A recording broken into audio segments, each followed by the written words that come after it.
Good morning बेटा सभी को। देखिए इकोनॉमिक्स में चैप्टर नंबर 8 का थोड़ा सा पार्ट बचा है, इसे हम कंप्लीट कर देते हैं। पेज नंबर 13 तक हम कंप्लीट कर चुके हैं। पेज नंबर 14 से आज स्टार्ट करते हैं। तो देखिए इसमें क्या बताया गया। हमने मल्टीप्लायर के बारे में पढ़ा था लास्ट टाइम। अब हम देखते हैं कि एमपीसी और जो मल्टीप्लायर है उनमें आपस में किस तरह से रिलेशन पाया जाता है।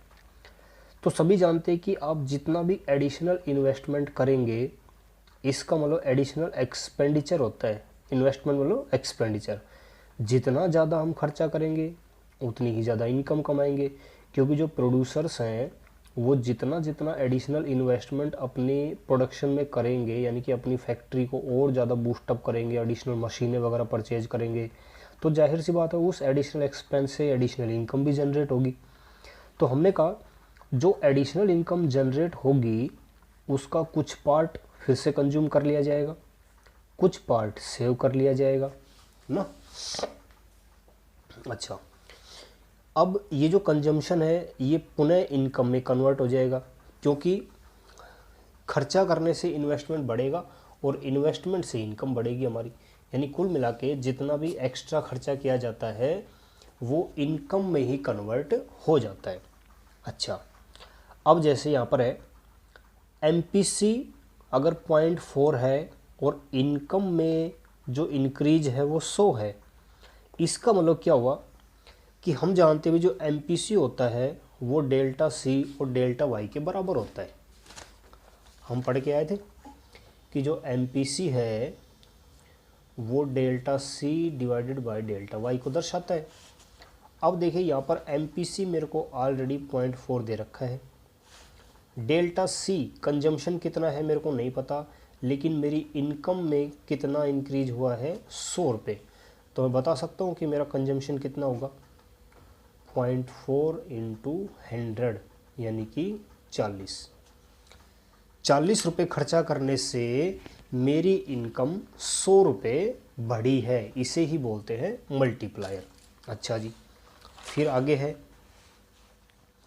अगर एमपीसी है 0.6 और इनकम में परिवर्तन है 100, तो फिर से अगर हम कैलकुलेट करें तो हमारे पास एमपीसी डेल्टा सी बटे डेल्टा वाई, एमपीसी है 0.6, डेल्टा सी नहीं पता मेरे को लेकिन इनकम पता है 100 रुपये। तो मैं कहूँगा delta C is equal to 0.6 into 100 यानी कि 60। यानी कि जितना ज़्यादा आपका एमपीसी होगा आपकी इनकम उतनी ही, यानी कि आपका जो खर्चा है वो ज़्यादा दिखाता है, क्योंकि एमपीसी खर्चे को बताता है। एमपीसी खर्चे को बताता है। आपका 0.4 था, इसका मतलब आपका 40 रुपये के बराबर खर्चा है।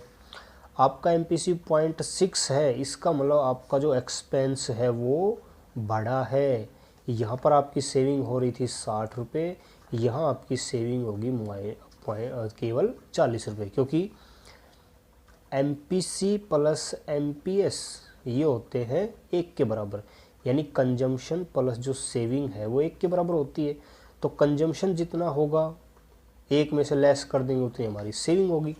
तो ये था हमारा रिलेशनशिप। अच्छा, फिर चलते हैं। एक क्वेश्चन हमें गिवन है कि an economy government makes some additional investment, government कुछ एडिशनल इन्वेस्टमेंट करती है। अब उन एडिशनल इन्वेस्टमेंट की वैल्यू पता करनी है। अगर एमपीसी इतना है और इनकम में इंक्रीज है इतना, बिल्कुल सही है, कोई बात नहीं। हम कहेंगे कि जो मल्टीप्लायर होता है वो किसके बराबर होता है 1 डिवाइडेड बाई 1 माइनस एमपीसी, या हम कह सकते हैं delta Y divided by delta I, दोनों ही फॉर्मूले हैं। तो हम कहेंगे कि 1 divided by 1 minus MPC, MPC कितना है हमें 0.5, तो 0.5 इज इक्वल टू 0.5 और ये हो जाएगा हमारा 2। मल्टीप्लायर कितना आ गया 2। अब मैं मल्टीप्लायर को इस वाले फॉर्मूले रखूं क्योंकि मुझे निकालना है एडिशनल इन्वेस्टमेंट। तो एडिशनल इन्वेस्टमेंट तो तब निकलेगा ना जब इस फॉर्मूले में से मुझे कम से कम दो चीज़ें पता हो। अब मुझे के का मान पता चल गया, मल्टीप्लायर का, इनकम में परिवर्तन मेरे को गिवन है क्वेश्चन में, ठीक है, आ जाएगा। अब मैं कहूँगा के की जगह मैं रखता हूँ 2, के की जगह रखता हूँ 2। इनकम में मेरे को परिवर्तन बता रखा है 1000 का, इनकम में परिवर्तन बता रखा है 1000 का, और डेल्टा आई। अब देखें, डेल्टा आई को मैं ऊपर ले जाता हूँ 1000 डिवाइडेड बाई 2। तो अगर एक इकोनॉमी में गवर्नमेंट 500 रुपये का एडिशनल इन्वेस्टमेंट करती है तो उसका दुगना मल्टीप्लायर बताता है टाइम्स को, कि अगर आपकी इनकम इतनी है तो इसके इतने के बराबर, इतने हाफ के बराबर क्या होगा इन्वेस्टमेंट, या इन्वेस्टमेंट जितने हैं उसका इतने टाइम्स मल्टीप्लायर को गुणा कर दे इन्वेस्टमेंट से तो इनकम आ जाती है, इनकम को अगर मल्टीप्लायर से डिवाइड कर दे तो एडिशनल इन्वेस्टमेंट आ जाता है, ठीक है। अगला जो क्वेश्चन है ये आप खुद मिलाना। इसमें लिखा है कि एमपीसी इतना है, एडिशनल इन्वेस्टमेंट कितना करें कि हम 600 रुपये की इनकम इंक्रीज कर लें। इसको इसी फॉर्मूले में सेट करके आप इसका सॉल्व करने की कोशिश करना, ठीक है। अब देखिए, कहते हैं कि मल्टीप्लायर मैकेनिज्म क्या कहता है। हम इस मल्टीप्लायर मैकेनिज्म को एक चार्ट के द्वारा पढ़ते हैं। इसमें हम मान के चलते हैं कि एमपीसी हमारा 50% है, 0.5 है, यानी कि इनकम का 50% पार्ट खर्चा किया जाता है, 50% पार्ट सेव किया जाता है। फर्स्ट में हमने कहा कि 100 रुपये एक्सपेंस करने पर इनकम होती है 100 रुपये, इसका आधा पार्ट खर्चा, आधा पार्ट सेव। फिर इन्वेस्टमेंट में हमने 100 वृद्धि की, इनकम में वृद्धि हुई 50, इसका फिर से आधा आधा बट गया। तो इस तरह से हमारा ये जो इनकम में इंक्रीज है वो हाफ होता जा रहा है इन सभी का। पहले इनकम थी 100, फिर इसका हाफ हो गया, फिर इसका हाफ, फिर इसका हाफ, फिर इसका हाफ, फिर इसका हाफ, फिर इसका हाफ, और जो इनकम है उसका आधा आधा पार्ट क्या हो गया कंज्यूम और आधा सेव। तो देखो यहाँ पर कंजम्पशन 100, सेविंग 100, और इनकम कितनी 200, क्योंकि कंजम्पशन और सेविंग दोनों को जोड़कर हमारी इनकम आती है, और इन्वेस्टमेंट कितना है 100। अच्छा जी, अब इसको देखते हैं। हमने कहा कि भी इनकम में कितना इंक्रीज हुआ है, टोटल 200 रुपये का, इन्वेस्टमेंट में कितना 100 रुपये का, इसलिए मल्टीप्लायर हम कहते हैं डेल्टा वाई बटे डेल्टा आई। तो मल्टीप्लायर है हमारा 2। इसका मतलब ये होता है कि इन्वेस्टमेंट का दुगना हमारा इनकम होगा, इन्वेस्टमेंट से दुगनी हमारी क्या होगी इनकम होगी। या फिर इसको इस तरह से निकाल लो तो मल्टीप्लायर आता है हमारा 2। तो 2 मल्टीप्लायर का मतलब होता है इन्वेस्टमेंट को मल्टीप्लायर से गुना कर दो तो आपकी इनकम निकल के आ जाती है। अब कहते हैं कि मल्टीप्लायर का फॉरवर्ड और बैकवर्ड एक्शन क्या होता है। अच्छा जी, फॉरवर्ड एक्शन मतलब आगे बढ़ना। इन्वेस्टमेंट में वृद्धि के कारण इनकम में जब ज़्यादा वृद्धि होती है फॉरवर्ड एक्शन।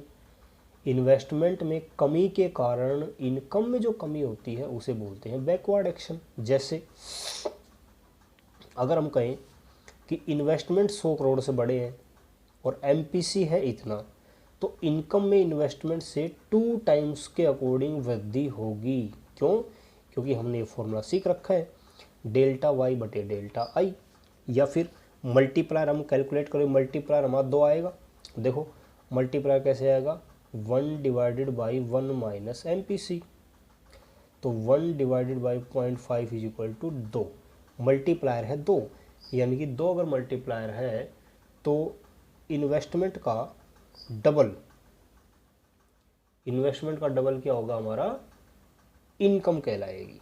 ये होता है इसका फॉरवर्ड एक्शन। बैकवर्ड एक्शन कमी को बताता है। एनपीसी 0.5 वही 100 करोड़, लेकिन यहाँ कमी है तो हम इन चीज़ों को माइनस में ले लेंगे तो हमारी इनकम माइनस में आ जाएगी। ठीक है, तो ये बेटा हमारा एक छोटा सा चैप्टर था, इसको अच्छे से रीड करें और कोई दिक्कत हो तो मेरे से पूछ लें आप। ठीक है।